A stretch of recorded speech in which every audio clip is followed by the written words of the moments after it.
Manni murtii olaanaa magaalaa Adaamaa gama qorannoo raawwii hojii kurmaana tokkoffaa bara 2017 manni murtii aanaa kutaalee magaalaa waliin gaggeesse. Haasawaa baniinsaa kan taasisan pirezidaantii mana murtii olaanaa magaalaa Adaamaa obbo Maammoo Tusii akka jedhanitti kenna tajaajila dhaqqabamaa si'ataa fi iftoomina qabu kennuun fooyya'insi gaarii dhufuu ibsuun manneen murtii aanaa kutaalee magaalota irratti qaawwa jiru sirreessaa deemuun murteessaa ta'uu ibsan. Hojiilee yeroo gannaa keessa hojjetaman kurmaana tokkoffaa keessa hojjetaman qulqullina tajaajila abbaa seerummaatiin wal qabatee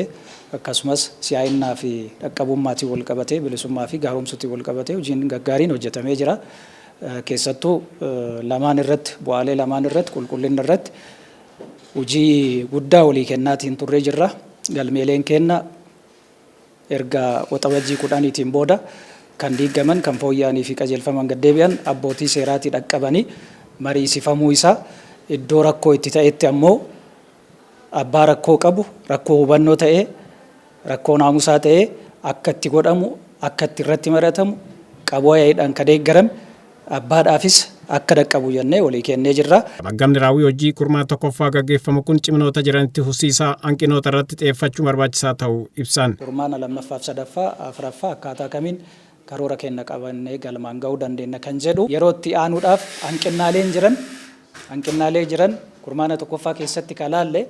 akkamitti furuu dandeenya kan jedhu kaayyoo kana qabanneeti waan ta'eef. Gabaasni raawwii hojii manneen murtii aanaa kutaalee magaalota kurmaana tokkoffaa dhiyaate keessatti tajaajila e-faayilingiitti fayyadamuu galmeewwan yakkoota garaagaraa murtaa'an iskaan gochuu RTD hojiirra oolchuu mana murtii aadaa waliin qindoomina uumuu sirna qabannaa ragaa ammayyeessuu ragaa sobaa ittisuu fi biroo akka ciminaatti ibsamuun humna namaa ga'aan jiraachuu dhabuu galmeewwan akkaataa barbaadamuun sochoosuu dhabuu galmeen manneen murtii aadaa biratti dhiyaatu xiqqaa ta'uu fi ragaalee bifa ammayyaatiin qabachuu irratti akka hanqinaatti ibsameera. Iskaan ta'anii wal qabate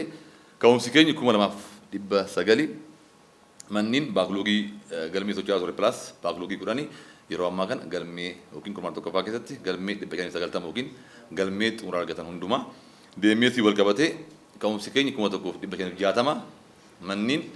dhimmoota iskaan ta'an hundumaa raawwiin keenya 1300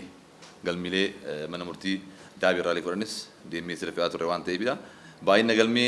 e-faayilingiin ergamanii ka'umsi keenya 98 manni 100 raawwiin keenya 100. Pirezidaantonni fi abbootii seeraa manneen murtii aanaa kutaalee magaalota gabaasa raawwii hojii kurmaana tokkoffaa dhiyaate irrattis gaaffii fi yaada qaban kaasuun itti qufiinsa hawaasaa mirkaneessaa komii jiru xiqqeessaa deemuun meeshaalee teekinooloojii qunnamtii odeeffannootti fayyadamuun hojii raawwii fooyyee ta'e argamanis hanqinoota kanneen akka galmeen harkifachuu naamusa abbaa seeraa fi ofiisara bira jiraachuu qindoominni abbootii alangaa waliin qaban laafaa ta'uu kurmaana lammaffaa keessatti xiyyeeffannaan kan hojjetan ta'uu ibsan. Manneen murtii aadaa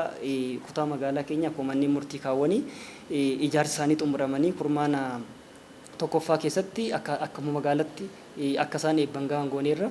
manneen murtii keenya hundi isaaniitti hojii keessa kan jiran ta'uusaa. Maashina waraabaa sagaleetti fayyadamuun dhibbatti akka fayyadamaniiru CCTV kaameraas manneen murtii CCTV kan galfatan jiru 6 kan gashee jira 4 gashataniiru dhaddacha 4tti kun akka ciminaatti gabaasni mana murtii aanaa kutaa magaalaa Daabees koree bulchiinsaa dhiyaatee mirkanaa'ee kan hin ergamne ta'uusaati. Pirezidaantii mana murtii olaanaa magaalaa Adaamaa obbo Maammoo Tusii kallattii hojii kennanii akka jedhanitti gama raawwii hojii kurmaana tokkoffaa gaggeessuun barbaachises tajaajila abbaa seerummaa fooyyessuu meeshaalee teekinooloojiitti fayyadamu mana murtii aadaa cimsuu komii ka'uu xiqqaachaa dhufuun raawwii fooyyee ta'us hanqinoota jiran kurmaana lammaffaa keessatti furamuu qabu jedhan.